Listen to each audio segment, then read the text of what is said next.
My possible Skinwalker encounter.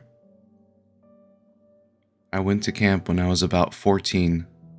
I'm an avid hiker and love to go backpacking, so I found a camp where we would do a 125-mile, 15-day trek over in Montana. After about a 17-hour drive from Minnesota, we finally got there and started our hike. It all started out as normal as could be. Hard as hell at first because it was uphill and I had about a 50-pound pack, but after a couple of days we all started to get this weird feeling like something was just wrong.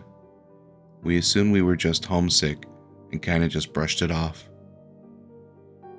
After about another day, we were taking a break and it got damn near silent in the woods.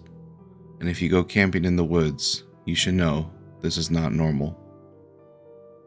Since we were in Montana, we assumed it was probably a bear.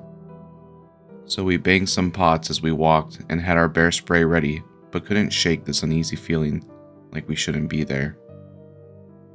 After we had finally got to the next site, we had felt a little bit better and set up our tents.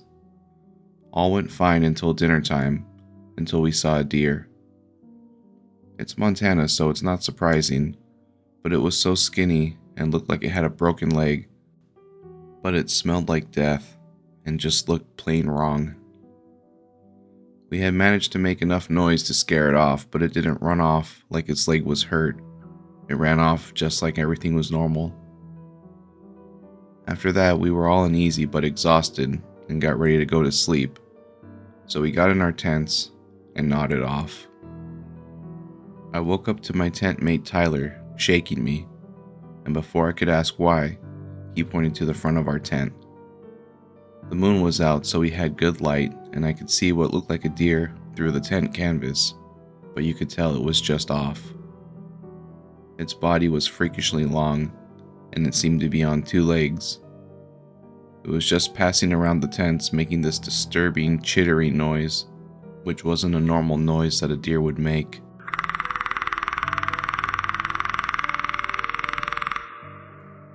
After about 15 minutes of this, it finally seemed to have left, but the sound got unbearably loud for a few seconds before it went into eerie quietness.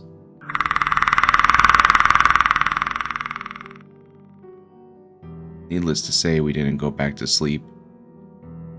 The next morning, we got the fuck out of that area after seeing tracks go from deer to a weirdly shaped foot.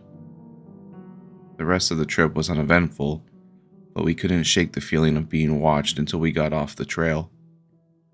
Since this happened, I have not returned to the woods without some sort of firearm. And whenever I'm up north, I can't shake this feeling that I'm always being watched.